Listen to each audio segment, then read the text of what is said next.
Manoj Kumar Bhatia sir, Jagdish Chandra Shrivastava sir, मैं Sanchit Mishra, Subhash Chandra Bind sir, Arvind Pratap Singh sir, Arjun Kumar Shrivastava sir तथा Deepak Kumar sir की हमारी टीम जो है आपके सामने उपस्थित है।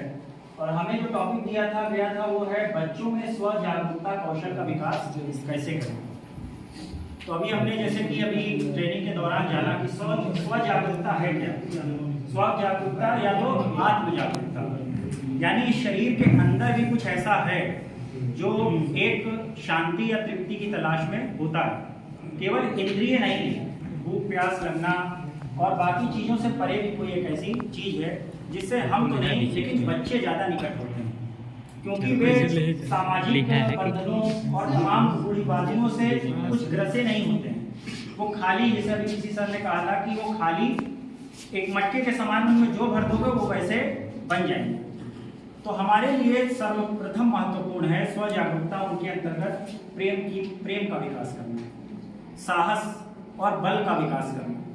जैसे हमारे यहाँ जो हमारी आध्यात्मिक कहानी रही है उसमें बताया जाता है नचिकेता की कहानी कि यमराज के साथ पहुंच करके वो उनसे जा करके वार्तालाप कर रहा है। यमराज का नाम सुनते ही हम लोगों का कान खड़ा हो जाएगा कि बाप रे बाप, मृत्यु आ रही है, लेकिन वो उनसे वार्तालाप कर रहा है। तो साहस का विकास करना।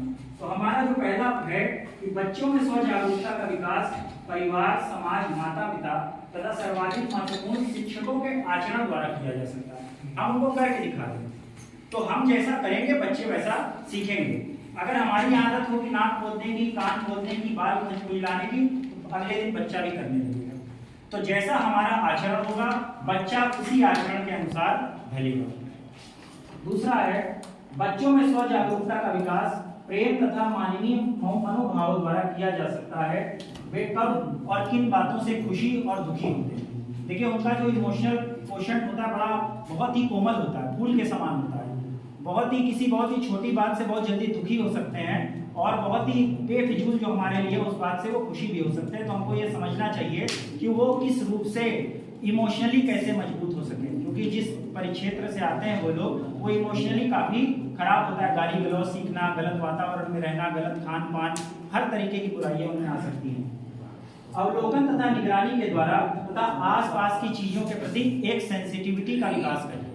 बड़े ही उपद्रवी स्वभाव के होते हैं बच्चे, नोचना, तोड़ना, खसोटना, ये सारा स्वभाव होता है। तो हमारे प्राकृतिक वातावरण, साफ सफाई, इसके द्वारा अगर उनमें एक सेंसिटिविटी का विकास कर दिया जाए तो भी वे स्व जागरूक हो सकते हैं। कहा जाता है कि प्रकृति के द्वारा हम बहुत सारी चीजों को सीखते हैं। आंखों से संपर्क करके, सम्मानजनक भाषा का प्रयोग करके बच्चों के साथ बड़े आदर भाव के साथ, ये नहीं कि छोटे हैं तो उनको किसी भी तरह बात कर लिया, बहुत ही सम्मानजनक भाषा। शारीरिक भाषा हमारी कैसी है, उनसे हम किस प्रकार के प्रश्न पूछ रहे हैं, हमारी मुस्कुराने का तरीका उनके प्रति कैसा है। हम जब उनके साथ खुशी मनाते हैं तो क्या हम भी बच्चे बनते हैं, हाई फाइव करके और उनके साथ खेल करके। खेल के द्वारा उनमें सर्वाधिक, क्योंकि खेल उनके सबसे नजदीक है। कहते हैं पढ़ाई से भी नजदीक उनके लिए खेल है। अगर कुछ पढ़ाना भी है तो उनको खेल खिला दिया जाए तो वो उससे पहले सीख जाए। खेल के द्वारा वे अनुशासन सीखते हैं, नियम कानून के प्रति वफादार बनते हैं, टाइम के प्रति वफादार बनते हैं, खेल भावना का विकास करते हैं और आपस में टीम स्पिरिट का भी विकास वे करते हैं। तो बच्चों में अगर हमको स्व जागरूकता लानी है तो इन महत्वपूर्ण बिंदुओं के द्वारा हम ला सकते हैं। धन्यवाद।